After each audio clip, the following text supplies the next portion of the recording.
Here we go again.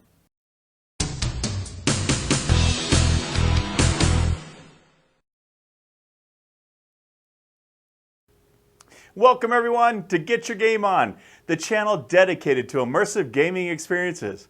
Now I want to start off by saying I totally understand why Meta decided to make the Quest 3S, but I'm going to make a case for I think it should have been called the Quest 2 Pro or something along those lines. Now, they needed to get a more powerful chipset into the headsets because right now with the Quest 2, that's really limiting what the developers of the software and games can do to make it backwards compatible with the Quest 2. So I totally get that part. But my issue is the biggest part of this headset, the Quest 3S, that a user is going to see is the experience. And the experience of this thing is going to be more akin to a Quest 2 than even remotely close to this awesome thing, the Quest 3. So I think it's going to be successful because there aren't that many people that are going to see this video. But since you're watching it now, I hope you'll heed my advice and understand why I don't think this headset is right for the majority of you out there. And we're going to talk a little bit about that. Now, first off, the Quest 3S inherits a lot of the cool stuff that the Quest 3 has, you know, starting off with the controllers. So one of the biggest things is these controllers don't have the rings over the top. So they're a lot smaller, they're a lot nicer, they work really well. So that's one advantage. It also gets the pass-through ability that the Quest 3 has, which gives you the option for the XR or you know, mixed reality experiences that you see in here that are very popular. And so that's a good thing as well. But short of that and the processing power of this, the actual experience of using the new Quest 3S is going to be just like using the Quest 2. And the Quest 2 is not a good VR experience. You have the old Fresnel lenses that, you know, we first got way back in 2016. And those lenses in today's day and age are just not worth it. I understand they're cheaper and that's how they got the price point where it is, but the experience is way subpar to what you get in something like this.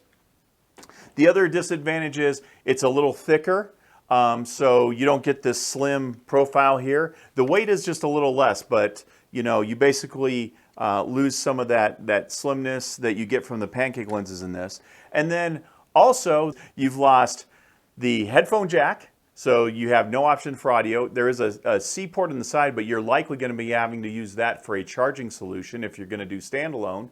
You also have now lost the IPD slider, where you can control how wide an IPD it is. Now it's gone back to the exact same build that the Quest 2 had, where you have 3 positions. And with Fresnel lenses, you have a very small sweet spot. So if your IPD doesn't fit with one of those presets, it might not be a great visual experience. And on top of that, you've also got the situation where you don't even get a slider or a adapter inside, where if you wear glasses, you know, you can easily push this button and slide this in and out. The Quest 3S, you get to go back to your spacer. So if you're a glasses wearer, you have to insert a spacer in there as well. So just a lot of things that are more akin to the Quest 2 that made the Quest 2 what the Quest 2 is, and that goes all the way down to the screens. The screen is the same as in the Quest 2, along with the Fresnel lenses, and it's a single screen instead of 2 screens, and that's why you have to select your IPD like you do.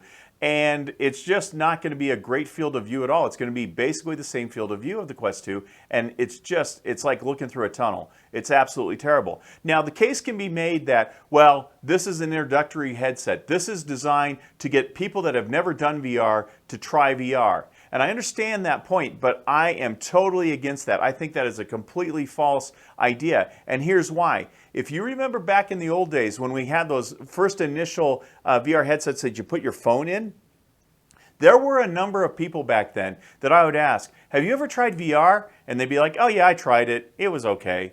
And the problem you're going to have now with the Quest 3S, you're going to get that sentiment coming right back. You're going to have people that have never tried VR, they're going to get a Quest 3S, they're going to put it on with the Fresnel lenses and, you know, all the things that go along with the old Quest 2, and they're going to be like, it's okay. And they're not going to get the experience that you get today from modern day virtual reality. So it's just, to me, a big mistake to buy that. Now, Who is it for? So what I would say is if you are a Quest 2 owner and you are, obviously money is a concern and you're okay with the experience that you're getting in the Quest 2, then maybe spend the $299 and get the 128GB version, and it will give you the upgrade, obviously with the controllers, the pass-through, the mixed reality experience, all of those things. But for anybody else, it's a bad choice. And let me just say right now, nobody out there should spend $399 on the Quest 3S 256GB version. I don't think that is right for anyone out here, and here's why. The difference you get from the baseline, which is $299, and then if you step up to doubling that memory to 256, is $100. For $100 more, you can get this, the Quest 3, which is a vastly superior experience than the Quest 2S the Quest 3S will ever be.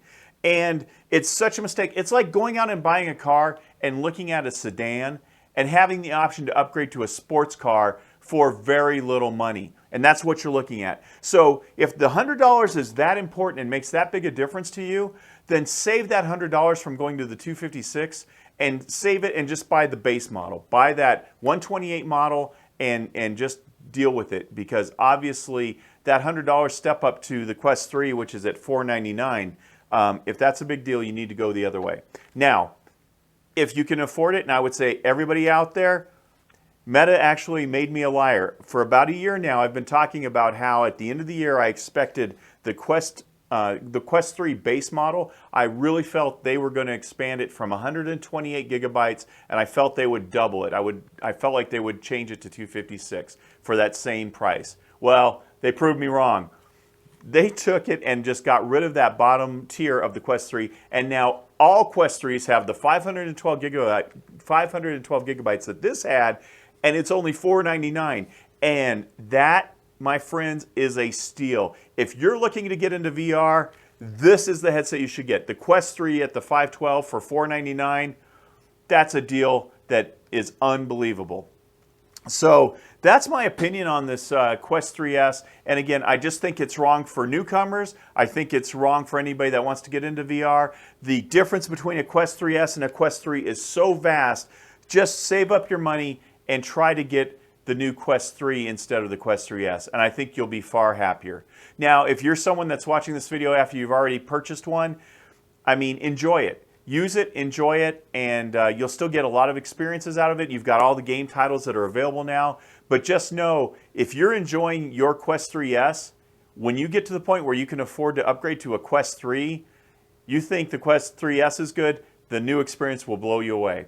So that's what I have for you guys today. I just want to give you my thoughts and opinions on this new Quest 3S, let you know what I thought, and caution anyone out there. I think it's the wrong headset for the majority of people out there. I think if you're just on a strict budget and you just absolutely cannot afford to spend more than $299, get that base model. It'll give you a VR experience, but just know it is not the premium VR experience that the Quest 3 will give you. And for everybody else, go out and get that Quest 3 and just ignore the Quest 3S. It's the wrong purchase. So I want to thank you guys for watching. I do want to give a shout out to everyone out there who has supported us on Patreon. And I did want to let you know that Patreon on November 1st is going to be changing their pricing model.